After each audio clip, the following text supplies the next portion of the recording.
everybody, this is Salvi here with the VTuber news coming right up for you. Before that, of course, smash that subscribe button, hit that bell, and the like button as well, and let's get right into it. Another Google Docky has dropped, and this time it's Jellystar who is the one that's putting it out. They have put something out here, so after a lot of prayer and consideration, I believe it's finally time to share my side. All I asked is that you give me a chance to finally be heard before deciding what to believe. Thank you for reading. Please pray for me. I don't know, don't come here often, but truthfully it's because I've been afraid to. I feel like giving up right now, and I could really use your prayers. Thank you. And this whole thing here, let's just go through the table of contents a little bit. I want to apologize to everyone that reads this. I tried my hardest to keep all the bottled in. Tried everything with keep it in private and avoid the drama. Christian VTubing space has been through a lot. And the last thing I ever wanted to do was harm it further. And they are talking about a friendship with Silent Bell and everything that happened afterwards, including boundaries being crossed, gossip, drama, and member funneling. That is like trying to steal members. These issues were attempted to be resolved privately 3 different times. After months of trying to work things out behind the scenes, I decided it's time to be transparent and share the truth about everything. So it is comments of King, Jellystar's boyfriend. So Jellystar's boyfriend got in all this whole thing as well, and it is involving all of this down here. Drama that started, content similarities, which isn't an issue. People can have content similarities, it's not the issue. I don't think that's an issue that she started. She started copying the Discord themes, like everything.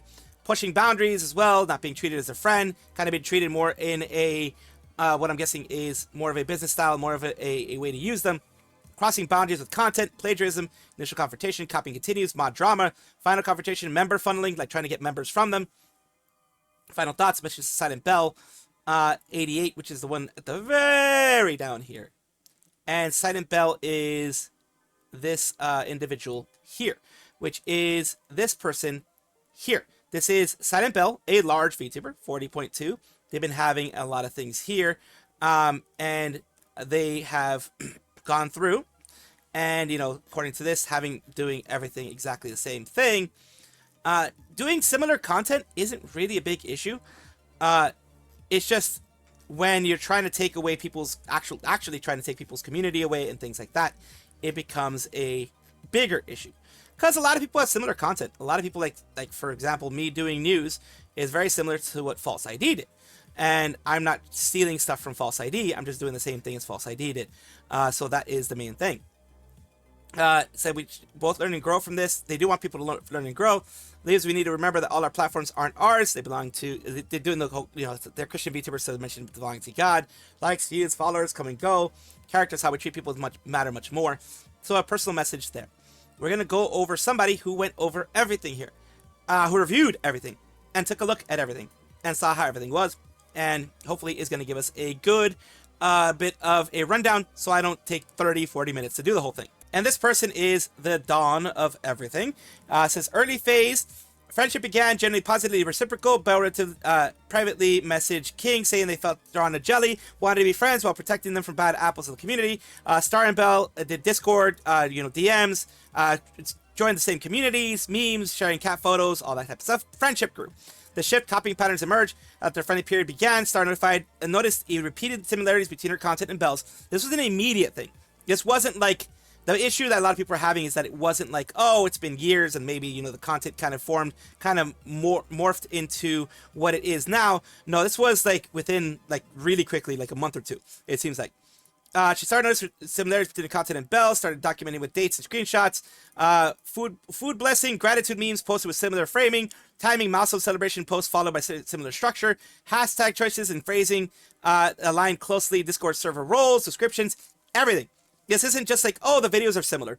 Oh, the contents are similar. Oh, the stories are similar. Oh, the ideas are similar. This is mirrored Discord server, mirrored everything. Everything mirrored. So this is bad. This is like not just like, oh, well, we have similar content. We're doing the similar stuff. Maybe, the thumbnails could be similar, things like that. But this isn't like something that happened over years or whatever. It's something that happened over like a month or two, it looks like. Testimony style thumbnail video and title was extremely similar to the one Star had released, not isolated incidents. Fallout was when Star eventually pushed back, unfriending, distancing. Bell sent a long emotional DM. She expressed disappointment in earlier agreements to go separately peacefully have been broken, caused situations sickening and highly unchrist-like, defended the cross necklace as a generic not owned by anyone, and said her 2.0 design was already in progress earlier. Accused King of the mods of digging up and circulating her old thirstier content just to mock her. Said she stayed in her lane, said no one to harass anyone, wanted to be left alone, framed her content as testimony of where God had brought her from. And Belle's defense focused heavily on individual elements being generic and on the hurt she felt on the mockery of the old content. Did not strongly engage with overall timing and volume and similarities that Star had documented. Server mockery evidence. While Belle's complaining of people bringing up her old content, there's evidence of Star's server showing staff sharing Belle's family-friendly YouTube shorts with sarcastic and mocking reactions. These included soundboarding jokes of wow, woof woof, comments and trying to do reference to blackmail behavior continuing for months. That gives Belle legitimate reason to feel targeted and harassed. It is one of the weaker points in Star's side. So yeah, in that case, Belle does have a side of feeling harassed. Judge Ace situation. Belle recorded a 3-minute DM conversation with Judge Ace, who was involved in the mod drama. Judge Ace apologized for emotional outbursts, acknowledging stress during the mod conflicts and the unbannings, etc., and expresses concern about private conversations being shared publicly.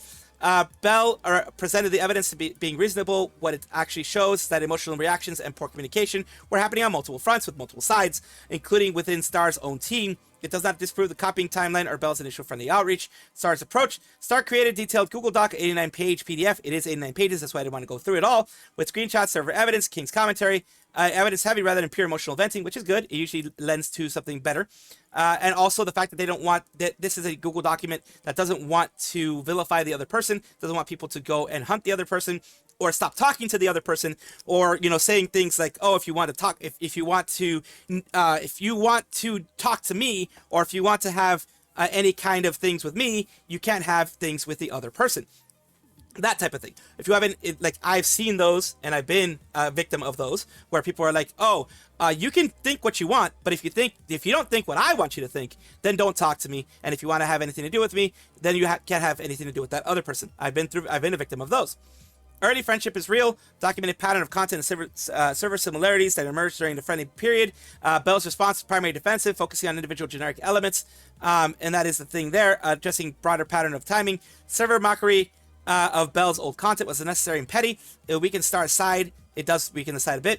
Star is more on the right overall. Core issue is a real friendship followed by repeated documented similarities stands stronger than Belle's defense. Belle had opportunities to engage more directly with the pattern instead of pivoting to victimhood and painting the mockery, which was wrong but secondary. Both sides have contributed to the toxicity in DMs, documentation, other things like that. Neither party has fully lived up to turning the other cheek. This is a sad, exhausting situation about the whole thing. For the thoughts, friendship started generally positive. Belle mentions King, saying she felt drawn to jelly.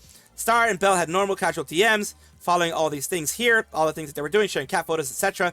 Star documented multiple similarities, food blessings, milestone posts, hashtag choices, Discord server roles. Belle testimony video thumbnail wasn't just one or two small overlaps, it was a clear pattern. When confronted, Belle sent a long DM, called the situation sickening and highly unchrist-like. Said the cross necklace was generic and her design was already in progress earlier. Accused King of the mods of digging up old content. So things like that. It just ended up being a very, very, very negative thing, unfortunately. And even though this was a very shortened form, it still took me forever to go through it. But you can go through it yourself if you guys want. The whole thing, the document is called My Experience with Silent Belle. You can take a look at everything, 89 pages. What I do like about this is that even though it's not necessarily turning the other cheek, they don't want anyone to hate or make a hate train against the person that they're talking about, unlike other people that have put out Google Docies. Like I said, I've been victim of people putting out defamatory content and saying that they, basically, if you want to deal with me, don't deal with that type of thing. She didn't go through that. She just put her side, and I'm glad that at the very least she showed more maturity than a lot of other people that I know that have done this at least. Ooh, subliminal messaging. Follow the squirrel. Subscribe to the squirrel. This is not a psyop. This is just me being a dumbass. Ooh, subscribe. Filian is an independent kimono mimi VTuber, and I know what you guys are thinking. Why are you doing another Filian thing? This one is actually kind of interesting. I think all the other ones have been interesting, but I do understand how people can get frustrated because she's not going to be around, etc. This is a bit of a, I guess, not so well-known secret that in order for people to fully debut as their new thing, especially nowadays. Samako Saba did this. This is the reason why I'm doing this again, because Samako Saba kind of went through the same thing of getting trademark things for Samako Saba and for other things like that. And we're taking a look at a trademark thing for Filian, as people are saying this is the reason, more than likely, it's taking forever for her to actually become Filian again. Because she wants to dot her I's, cross her T's, make sure everything is fully done. Because remember, the issue that she had before was that she was using commercially something that she did not have the permission to use commercially. She could use it in her content, but she couldn't use it as commercial product. And that was the big issue that had happened with the artist of the model that she used for a long time. And we're taking a look here at the trademarks. One of them is still in pending status. Other, like the Filian one, Neutral Cottage is using Filian as well. This, I'm guessing this is the LLC that she created in order to do all of this stuff. It is for games, toys, sporting goods, clothing, primary class. So doing things like that. Date of first use was 2021. Date of use in commerce was 2021-17. So they've added all these things here. The application was filed in 2025, and it is they have been going through the whole process. Continuing here, Neutral Cottage, which is the one I'm assuming is the LLC that she has for all these things. Vtuber Rewards, Filian, and VSoccer. Those are all the ones that she has. The fact that in 2026 she wanted to get the Vtuber Rewards done again means that the Vtuber Rewards are most likely going to be happening soon. You have Filian and VSoccer. VSoccer remembers one of the recent projects that she had that they had gone through when she was still the old Filian. So that one was in 2025 as well. And continuing here, all of these are live/pending for clothing, shirts, t-shirts, and things like that. And also images, downloadable images, things like that. So it is a lot of stuff. There's a lot of stuff going on. And let's see what people think down here. It says Corporal Filian, Big Filian in the works. Fuck Filisaka. So some people are very angry. So F Filisaka, as they're saying here. And I think Filian is moving to Japan, or already moved there. So people think that that's where the ARGs, the Shibuya Crossing, things like that. And everything from Japan. Filian's moving to Japan. It makes time to move away half around the world. Well, yeah, if you're moving for that long, that is something that would take forever. And that would make sure, you would have to make sure to, dot your I's, cross your T's with getting a visa and all that kind of stuff. So it could take forever in order to do it. You do not work on a tourist visa in Japan, will get you kicked out straight away. It's not like she could hide her streams. I remember this happening from Ina and Hololive. Someone there forgot to renew her work visa. She even had to leave Japan temporarily. That did happen to Ina, yes. Don't see why. She never had association in Japan before. Nothing like Holo, no special friendship, with a lot of people already living in Japan, etc. So just for the funsies. Hard to say why someone decides to do something and move to another country. So some people are having the argument of whether she's moving to Japan or not. I've seen this theory bantered out about a lot. Trademark is purely for selling merch. Absolutely nothing in prohibiting her from streaming here. Would be a still dead end for a debut event merch drop. In the sense that fighting 6+ months ago, like they won't be complete for 6+ months more. In no way prohibits her from streaming, nor makes it better for her to stop streaming. Yes, it would stop the merch because she wouldn't have the trademark for it. But, that is neither here nor there. She doesn't legally need to wait for these to be seen through. Copyright filings, artist paperwork filings for already existing copyright laws she's protected under. Trademark laws is slightly different, more so she can claim brands and such. So some people are saying that this is not really a good reason. Still, wanted to put this out there. Don't want to go too long because I know you guys don't generally like really long ones when it comes to the whole situation with Filian. So I'll try to keep it short for you guys. But this is what some people are saying is a secret behind, and the secret reason behind her not being around. What do you guys think? Let me know. Crelly is a cow-themed English language VTuber, and for anybody who's watched Crelly, watched any of her streams, watched any of her clips, she's kind of a wild one. She's kind of a crazy one out there. Not in a bad way. She is a wild one, though, out there. And today we're talking about something called the McCrelly Challenge, the Crelly McCrelly Challenge. Treya tried it out, is doing the Crelly McCrelly Challenge tomorrow, and I'm so effing scared, knowing Heavenly, Nostro, and others haven't even gotten halfway through and ended up on the toilet all day. And so people are actually, wanting her to try other things here of different challenges of different orders. VTuber out of context wants that, but let's continue first with the Crelly McCrelly thing. I got through the burger, the large fries, 1 diet soda, 20-piece, and a bite of a cookie. Contel VA, F you, I nominate you for this. Contel VA is like, what, dude, what the F? I don't think she's actually done anything, done the challenge just yet, but that was on July 10th. Flork is LMAO, and this is the Crelly McCrelly challenge here. You have the double quarter pounder, I believe, 2 cookies, 20-piece fries, a shake. It's a lot. It's a lot. And on this day, Zen gained 20 pounds. Let's take a look at other people. Flork says, found out what the McCrelly order was. As you can see, it was that one there. Camizol, one of the members of SVA, says, I do not believe that any single person can eat that in one sitting. Literally nothing can change my mind on this.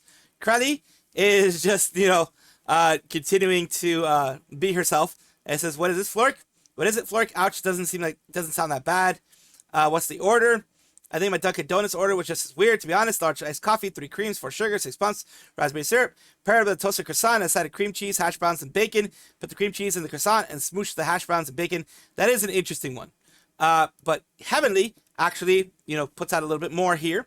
Tempted the McCrelly McMeal, and there's no way she eats all this, man. My stomach, you win this one. And the meal, for people wondering what it is, a double quarter pounder meal with cheese, no sauces or pickles, 2 large Diet Cokes with extra ice, 2 chocolate chip cookies, large chocolate shake, mini Oreo McFlurry with M&Ms, 20-piece nuggets, no sauce, and large fries. That's like a whole family meal. That's literally a whole family meal. Like, this would be what me, my nephew, and my parents would eat if we ever went out to McDonald's anymore. We don't, because it's too freaking expensive. But yeah, this is like what we would all eat. Like 4 of us. 4 of us would eat this. And this is one person. They think she can't even eat. And Crelly goes and says, weak, radio, dog, how's that all fit into one person? My body isn't strong enough. My body's not ready either. Honestly, my body's not ready either. So much good. Y'all just trying to die now. The official flyer for here, for the Crelly McCrelly meal, the McCrelly challenge, all that stuff there. It is insane. She eat all that in one sitting or throughout the day. According to her, according to this, that shows here, it is one sitting. Let's take a look here. Let's take a look at what she says. I'm gonna go eat a large amount of Panda Express that would make a man cry. I'm gonna go eat, oh my god, you guys want to hear my Panda Express order recently? Oh, a family meal with 1 chow mein, 1 fried rice, 2 Beijing beef, and a fucking orange chicken. Oh my fucking god, and I eat every single piece. Holy shit, okay, dude. he's Unless insane. I get a gross little piece of chicken that's like the chicken fucking foreskin or whatever, and it's it ruins my appetite, and then I have to not eat the rest of it, and I have to feed it to my sister. Oh, also I get cream cheese rangoons, and I also get I also eat all the fortune cookies they give me, which is usually 5 to 6 because they think I'm eating a family meal for a. So this is showing that yes, she does have a big stomach, and remember, you don't necessarily have to be big in order to have a stomach like this. Remember those hot dog eating contest people? They're really thin. Some of them are really thin. Some of them aren't, but some of them are really thin. And the ones that have won have been really thin. You just have to teach your stomach to stretch that much. And also, it's probably her only meal. But still, this is the kind of stuff that she eats. This isn't specifically the McCrelly meal, but it kind of lets you know that, yeah, that's what she eats. That meal that she just explained here, again, is a full family meal. It is a meal for 3 or 4. So that is insane that she was able to eat this. But I do believe her. I do believe her. Being Crelly, I do believe her. This makes me adore her even more. Mincy says, I'm 6 foot, 360 pounds, and I love food. Never eaten this much food. Not even close. Not even kind of close. Creature is either massive or just a black hole with arms and legs. Some people have really, really high metabolisms. My elder brother had a friend who would eat 4 times what I would eat. They would eat as much as our family eats, and he was 130, 140. And yeah, he would eat that several times a day. His metabolism, and no, he doesn't do what you were thinking. His metabolism was just that strong. He exercised all the time. He burned that all the time. So yeah, that could happen. But I just wanted this as a funny part of the video, a funny little portion. Irys is a female English-speaking VTuber, and we have some news about there. She used to be a part of Project Hope. Then she joined Council after, they became Counseloress eventually. Then Promise was split up. I mean, it was made into Promise. It was changed into Promise because, Irys was in there, and there was a lot of things going on with some people graduating from the agency. We're talking about them right now because there is an official announcement of Irys doing a 3-game showdown to win a major announcement. Make sure to catch it live. Date and time, July 11th. It's going to be Hakos Bales, Koseko Biju, and Irys Ravencroft are going to be there. It's going to be a big announcement here. It's called Initial I, at least is what they're calling it, for Irys, racing for the fastest and announcements. So this is the one that they're doing here of everything that they're going to be doing there. And yeah, her announcing some of her music as well. It is going to be fun. It's actually July 10th. It's going to be when it comes to here in the US. It's 11th in Japan. I believe she is based in Japan. So that's why she uses the Japanese Standard Time. And a lot of Hololive fans are in Japan as well. Big congratulations to her, and I hope everything goes well. I was like, okay, oh my god, I'm such in trouble. I was like, it's over. I'm not gonna perform at the concert. It's over. It's over. They're gonna put me in jail. I didn't know why. Like, I was just scared. So they One of these days, if I ever get enough money, just to piss off TSA, I'm gonna travel with the Moby Huge, which is the largest phallic item that you can have. Thing itself weighs like 100 pounds. I'm gonna travel with the Moby Huge just to piss them off. I don't know where the fuck I'm gonna get it, but if you look up Moby Huge, you'll know what the hell I'm talking about. Just to piss off the TSA. I have a feeling I want to do that. Will I do that? No. The Moby Huge is expensive. It's like a $400 phallic object. I ain't gonna do that. But it'd be funny, and it would definitely piss them off. And they'd be like, "Why the hell are you carrying this?" Because I can. Goddammit. It's not against the law, is it? Well, it probably is. Thank you guys for watching as always, and of course take a look, and if you enjoy everything, like, comment, subscribe, hit the bell notification icon, all those things that YouTube asks of you. Really do appreciate you. Have a wonderful day.